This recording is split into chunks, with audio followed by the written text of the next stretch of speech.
Hey folks, it's Maxie here and welcome to a brand new TW9 video. It's pay-per-view time. It is time for AEW Full Gear, and we've got a nice comparison to last year where we had Claudio Castagnoli defeat Bryan Danielson to win the world title.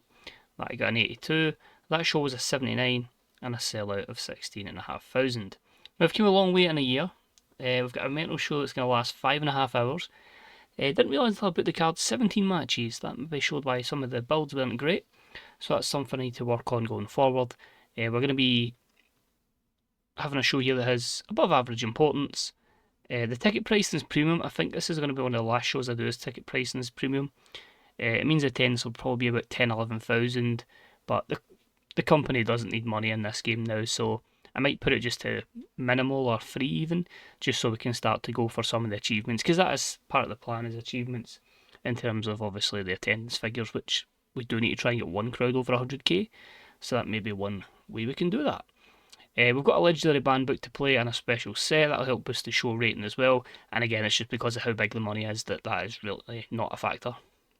But overall, looking forward to it. State Farm Arena in the southeast. I think it works out about 25 segments, so hopefully a good show, and then we can crack on with the Continental Classic. So sit back, relax, and let's hope all those weeks of build have worked, and we can have a special time here for AEW Full Gear 2025. So it's 11,770 in attendance, so roughly 4k less, although mind that was a lot of patches ago, so there might have been a change in attendances as well. But we start the show with just basically our opening contest, so we get a decent angle, get the crowd going with Swerve Strickland making his entrance. We just have Tony Schiavone say, or Excalibur say, pick one. Ladies and gents, welcome to AEW Full Gear live on pay-per-view. We start with whose house? Swerve's house, and here comes Swerve Strickland for Swerve versus Takeshita to open the show. 80 segment, let's do this. And these two have a superb wrestling match with good heat, as Takeshita defeats Swerve in 24-27 by submission from a wall of Takeshita after an interference from Don Callis. These two brought a fantastic wrestling rating of 89. The crowd got into it with 74, and the segment as a whole was an 80. Despite the good performances of an 87 and an 82, the lack of psychology between these two affected it. It's a shame. I thought these two, with Takeshita's 81 in psychology, may have been able to carry it, but not to be. But again, that will develop over time. Your Cosme storyline advanced. Did that have enough heat?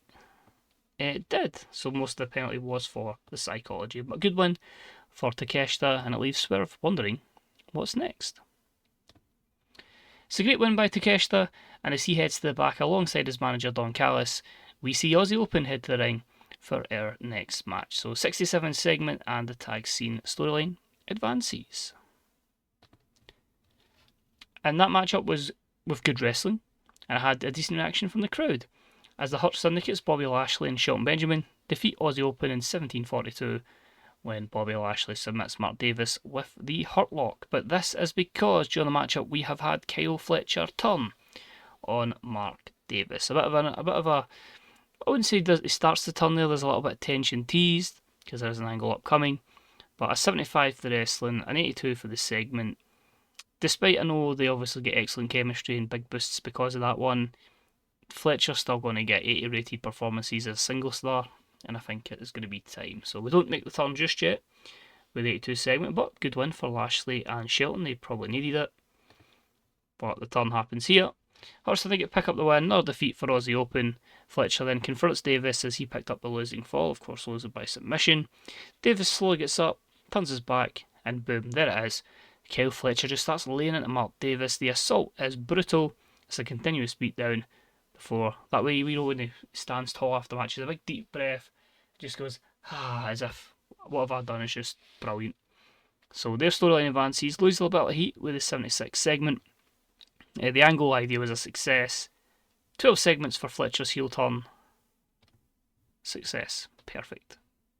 And just to confirm, one name in the Continental Classic will be Kyle Fletcher. Next up, we had some good wrestling and a decent reaction from the audience. It saw Megan Bayne defeat Io Shirai in 11:34 by pinfall because of interference from the debuting Gianna Daddio. So this one had 78 for wrestling, 66 crowd, 80 segment. What I like about this one is Io brought an 88, Megan brought a 68. This is Megan Bayne with broken ribs. What they two could deliver with Megan Bayne full flow could probably be... Well, actually, because of the time, it's probably capped as well, so they maybe could push it. I want to see if they can push an 85 at one point. But Jonah's debuted her punk gimmick, and it is an initial rating of very good. But we have the proper segment. It's an incredible, unbelievable alliance, but Io Shirai has been thwarted by Megan Bayne and what seems to be her new friend, Gianna Daddio. Both of them mock Io and laugh, that evil laugh that the former Liv Morgan does. Is Gianna going to be all elite? So 71 segment, she benefits from a hot catchphrase and ground support. I love this as a tandem, Gianna Daddio and Megan Bayne. You could argue very similar to the idea with Gianna and Raquel Rodriguez. But yeah, I think that works. Next up, in another 71 rated matchup. Decent matchup that saw Mariah May defeat Toni Storm in 14-13 by using underhanded tactics. Mariah's your new TBS champion. A 71 for wrestling, 64 for the crowd, and a 71 for the segment rating. Storyline advances against Heat. With this one, I was unsure where I wanted to go. A lot of matches I do kind of book on the fly and decide where I can go with certain things. I just feel like Tony's probably far too above the TBS championship. Mariah is good popularity, but I feel if I can have that belt constantly defended, it's only going to help with her skill set and get her better. And Tony, you can kind of put her in with stuff with Mercedes, with Io, with so many people, and kind of develop this as more of a mid-card title rather than having a top women fight for it. But yeah, I think it's the right decision. And as I say, Tony had the belt since All In, so it's not as if it's just a quick title change. She had it for over 100 days, so decent stuff. Backstage segment now. Nigel McGuinness says, listen guys, I want to say I appreciate you guys for coming to help me against the Undisputed Kingdom, and that we're in complete agreement that those guys, especially Adam Cole, is a prick. And then Daniel Garcia says, Nigel, you've ran these ropes and beat down many a guy since we were kids, obviously referring to the age difference. We know you've still got a long way to go. No, we've still a long way to go, but the experience alongside you will be vital. A combination of that, and yeah, Adam Cole being a prick helps. And then Sammy just says, let's do this, just so he says something. 63 segments, storyline advances, 6 segments, Nigel McGuinness face turn. Basically, I kind of forgot to do that previously, so that was my reasoning for having that. They'll match up as later on tonight. Good wrestling match next, decent reaction from the audience. Samoa Joe defeated the Bastard Pack in 17-21 by submission via Cocoon Clutch. This means Samoa Joe makes his 8th defence of the TNT Championship.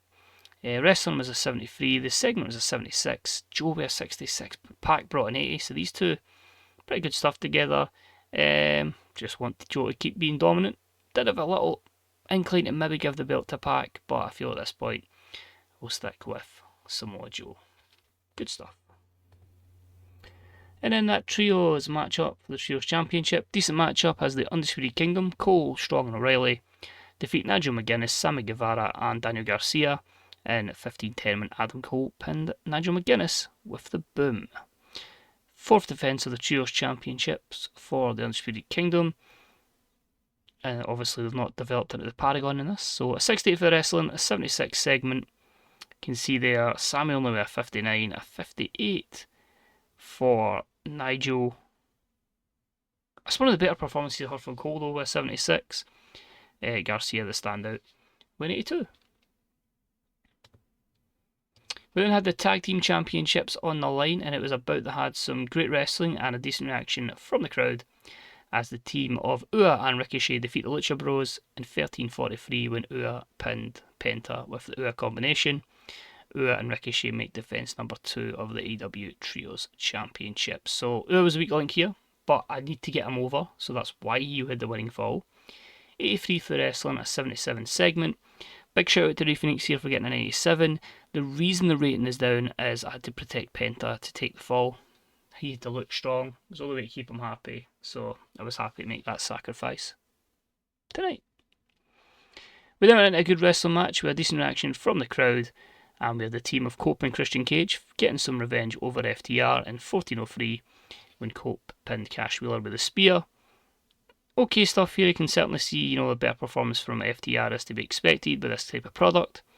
And the segment as a whole was a 74. Is that because of the performances, or is that the storyline heat?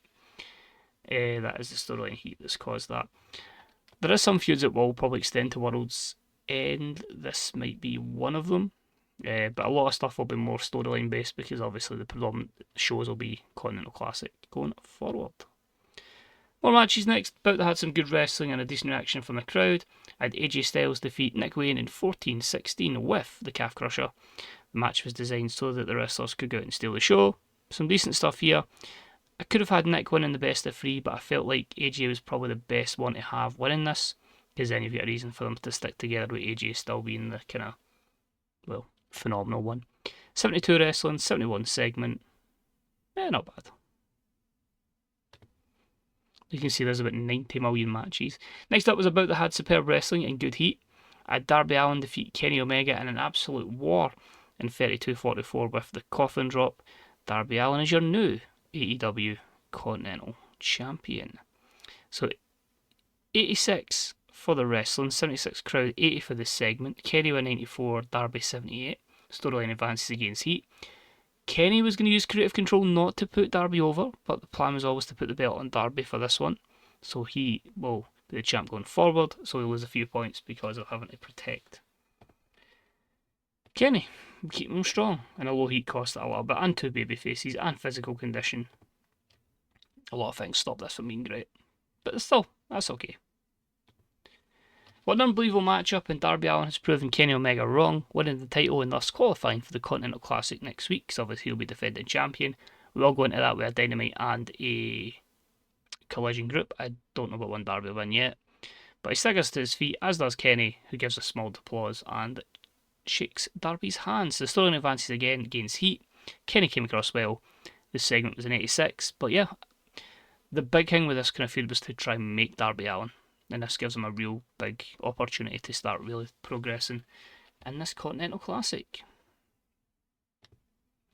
Moving along, we had some great wrestling and a decent reaction from our crowd as Kevin Steen defeats Orange Cassidy in 17-28 with the package pile driver. Given all these matches time, that's all they need to get good ratings. 82 for this segment, OC win 84, Kevin Steen with 75. We got to give Kev a win at one point, you know what I mean? He's just here, got to make the momentum good. OC can certainly recover. Jay White is in the ring and he is expecting to be handed the AEW International Championship due to Walter not being seen after being beaten down. Will that be the case? Walter's music plays. No Walter. Jay laughs and the referee begins to count. It gets to a 5 count. And then Walter's music plays again, and here he comes. The match is on. So a 77 segment, their storyline advances and gains heat. How will that go down? 84. Good stuff there. Superb wrestling and good heat. Walter defeats Jay White in 24-14 with the Lariat, and this is following interference, botched interference by Juice Robinson. Oh, so a bit of tension in Bullet Club Gold there, but it's a 14 defence of the International Championship for Walter. 91 for the wrestling, 76 crowd, 84 segment, 93 88 in-ring performances. I'm pretty sure this will be a low heat storyline as well. Ugh, I've had a terrible time with these. There is storylines that are over, but again, it's just running that many storylines. I know that's something I need to work on going forward, but as long as the main event draws, that usually is the reason if our show's successful or not. We then had a good wrestling match and a decent reaction from the crowd, with Mark Briscoe defeat Will Ospreay in 20-49 by illegally using the ropes for leverage. This one was a hardcore match, it must be said. It doesn't state that there. This matchup was our storytelling match of the evening. So, as you can imagine, it was not easy to have Mark Briscoe go over. There's a big difference in popularity between two. But I had to keep Will strong. He was happy to do that, so that softened the blow a little bit. But if I'm going to get some popularity onto Mark, that's a way I'm going to do it. I couldn't have him just keep losing to Will. It just doesn't make it a balanced feud. 72 wrestling, 73 segment. You can see difference in in-ring performances, 87-58. Creative finish. But if you just look at my booking, you can see there, tainted finish, will be kept strong, storytelling, so they're all going to be negative points here. Do you know, a 73 I think is a decent recovery. It's not great for a Will Ospreay match, but In truth, I'm just happy, as I say, that at least we can get some popularity onto Mark Briscoe. What I find interesting as well is you get a penalty there for Briscoe holding back. You don't get any for Ospreay. It's interesting. But overall, that'll do. As I say, we'll probably have a wee look when we get to the main screen if it's given Mark Briscoe a decent popularity boost going forward. And of course, if you get a cheap one there, you can always extend it. Next up, trios match up on the line, and it was about to have some good wrestling and a decent reaction from the crowd. The trio of MJF, Ricky Starks and Wardlow have defeated Hangman Adam Page and the Young Bucks in 1838 after MJF pinned Hangman following a distraction from Wheeler Yuta. So if you paid attention to the last few episodes, you know that Yuta was in discussions with someone that is aligned with MJF, but a 78 for the wrestling, 78 segment here. There's a lot of stuff that I can take out of this that hopefully I remember first and foremost and can lay into storylines going into Worlds Collide, Worlds End, wrong pay-per-view, wrong company. But yeah, overall, that's fine. As I say, you're always going to get the likes of Wardlow and Starks are needing to try and get some popularity, so victories this will help. And I'm trying to get MJF in these kind of matchups to help just improve a few of his skills, because obviously the promo side's fine, but I don't feel the mod is particularly keen on his skills, technically. So that's something we need to develop, and of course he's young enough that that can skyrocket, so that's not an issue. But storyline advances, gains heat. I think with the performances of Matthew Jackson and Ricky Starks and Wardlow, that's probably a fair rating. Obviously you don't get the tag team boost for the Bucks here, which if you would, you'd probably see Nicholas Jackson probably about 95 and Matt in the 80s.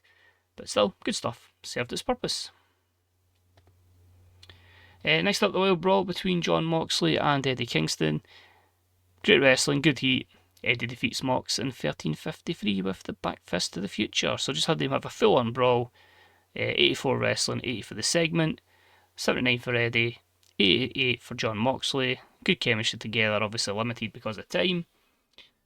And yeah, the end of the Death Riders. But a lot of these stuff, like with the angles and that, we'll kind of touch on Dynamite, Collision, etc. going forward.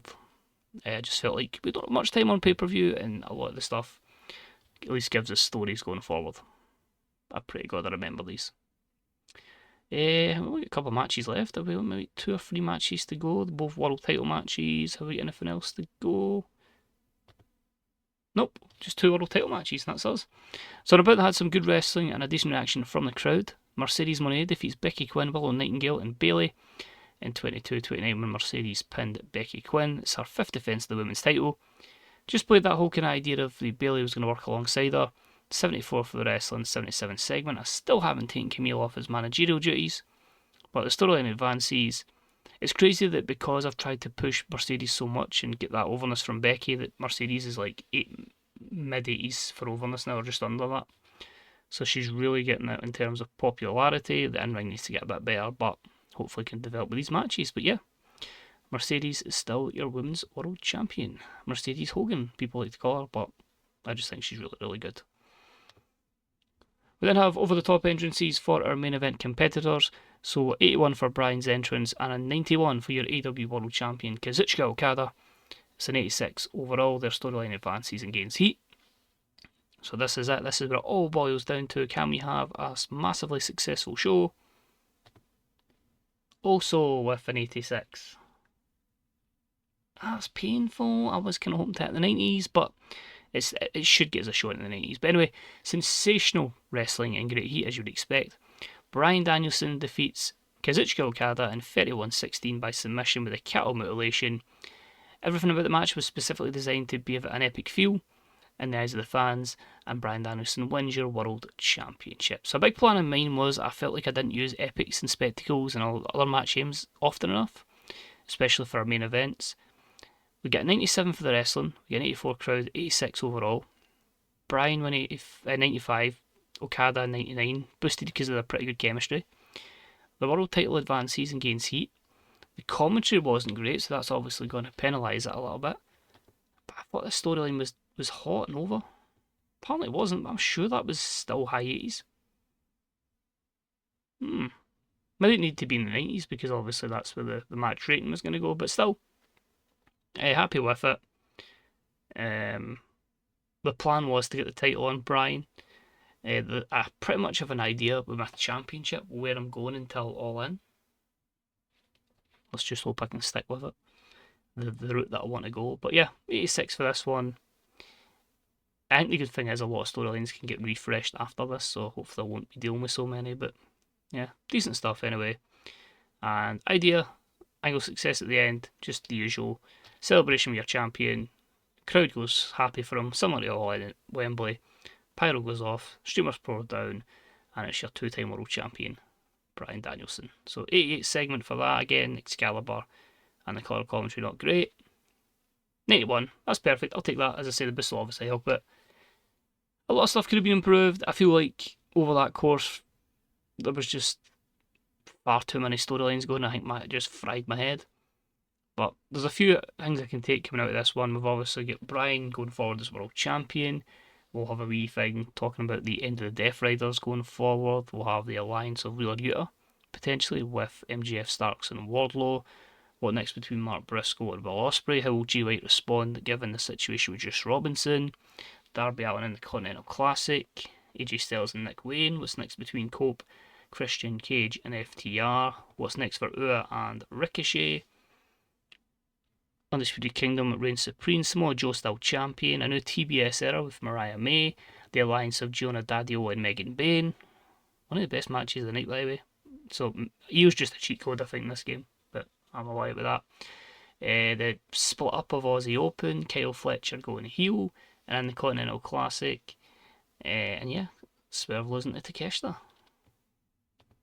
Lots of stuff. I think we'll just praise Bryan and Okada, I think as I try and do so many things, that's why I get a bit flustered with like the whole like somehow not moving Camille from Mercedes as manager. You're making 90 million on an event, so ticket sales don't even matter. The broadcast revenue is just a cheat code, it's fine. But you can see popularity across the board. 1, 2, 3, 4, 5. We may be Titanic after this. I'll double check that. Media scrum. Bryan Danielson won the AEW World title at the night's show. I have a lot of faith in him. So, spoilers, dirt sheets, God's sake. How are you intending to use your new signing Ilya Dragunov? We've got a very competitive roster. As Mariah May won the TBS Championship, does this mean you'll be getting behind her? It's an opportunity. AEW didn't do well in the US market with all your competitors putting on better shows. How you can get out of this spiral? Again, it's just because WWE's obviously get Cody and The Rock putting on like 90 rated matches because of popularity. We'll continue to put on our best shows and see what happens. A lot of title changes because as Darby Allin won the Continental title, does this mean we're getting behind him? He deserves the opportunity. Claudio Castagnoli is said to be extremely happy in AEW. You must be pleased. Just say I'm glad he's happy. I hope he's alright in AEW in real life because he kind of like disappeared from the Arena Mexico show. And I haven't watched the Dynamite dated the 25th of June yet, so I don't know what the script is there. But yeah, overall I'm happy with that one. I'll just let it run through this because I'm not with too much time. We'll look at the main screen and then we just look at stuff. There you go, Titanic. Some of the finest free agents. We could probably sign whoever we wanted, Roman or whatever else, but we need a small bit of realism. Although that's kind of went out the window already, I suppose. Fantastic reviews. Tatanka's retired, that's a shame. No else anything there that really directly affects us. Just a renewal for Hologram. That's fine. And let's have a look. So AEW have raised to Titanic. Danhausen has 30 days on his contract. I just gotta let him go. Forgetting he's got the herniated spinal disc in this, so he's done. He might even just retire once he comes back from injury. Nicole Matthews has 30 days, that's fine. Handshake deal, you'll just give 15%. Just allow her to keep. I feel like if you've got some good wrestlers, like what she brings experience-wise, can only help in ROH or etc. Preston Vance is gone, wasn't developing enough. No buys on pay-per-view, but we did have 32 million people watch it on pay-per-view, on our network. Mercedes Mone says that Mick Foley's clumsy. I mean, Mick's not going to wrestle again. That was just to get that death match done like a year ago. So we got Mick, match history. He had Hangman in that Texas death match at World's End. It's literally nearly a year ago. Or should we do it an annual thing? Should we give Mick Foley another death match at World's End? Megan Men's the Star says MVP. So look at her. You can see skills are developing. You know, there's like sudden increase. You know, everything's up kind of by 5. Well, hardcore's up 15. Technical's up 14 from a year ago. Aerial's up a good bit as well. Popularity wise, well, that's amazing. So she went for just this month. You can see there 67, 65, 5 up in the month of November alone. She started to save 26, so the push has been very, very good and very, very strong. So that's good to see. Ray Phoenix is full of praise for Wheeler Yuta. So the other one I wanted to check, well, there was 2. One was Io, popularity, in the 70s. She did drop a little bit, but that's fine. Again, she's came a good little way. Darby up to 75, so he gained 6 with that one over Kenny. Did Kenny take a big drop actually? 82, not really. Kind of protected, so that's good. Okada, so he took a little drop there. I had him up to like 85, so you can see there. But that's still pretty good. Has Bryan broke through then? Perfect. So this gives me an opportunity that we've got Bryan like right up to like, you can see that he was 74, now he's like 83, so that's 10 overness in the space of a month. If we can get Bryan over, then I mean whoever he's going to be competing against going forward, they're only going to get better and more popular, and with the exposure we're going to get a Titanic. So that is good to see. Is there anyone else that I was meaning? That's what I mean. I always forget when I say I'm going to do stuff. Briscoe, I think, is what I want to check. Briscoe, Mercedes, I think we'll check and I think we'll call it at that. This video's nearly going to go on 30 minutes. So Mercedes, Mone, popularity, well, it's not as high as I thought it was. 78, some 80s. That's pretty respectable. Happy with that one. And I've already forgot Mark Briscoe, that was it. Mariah May's at 67. Mark is at 63, 64. It's still a gain in 9 with this feud with Ospreay. Or 8, sorry. You can see there, 55. Again, he started low at 38. So a lot of these guys and girls, it's took a bit of time, but they're slowly getting over. Takeshita capping out, putting up a capped at 75. I really hope not. And who's the other one? Will. Where are you, William? 79. So that didn't actually cost them. Perfect. So protecting them has certainly helped their popularity and certainly helped the person they lost to. So lots of storylines going forward. As I say, I don't know the full Continental Classic just now, but as I say, most shows now will have obviously 3 matches per episode, covering obviously each brand's Continental Classic, and then we'll have a couple other matches and other stuff will just be kind of storylines. It's good as well because it gives our wrestlers a chance to heal and rest. And obviously, well, apart from the people that have been the Classic, that will obviously have a very intense December, but then get a rest in January. So hope you enjoyed it. Thanks very much for watching. I also should have said, as we are Titanic, that show goes in at number 5. Not bad. So just for watching, much appreciated. A wee thumbs up, deeply appreciated. Remember to check out the Fantasy Booker subreddit, Good Dog Software forums, BeTheBooker.net, and I'll catch you next time for some more TW. Take it easy. Bye bye.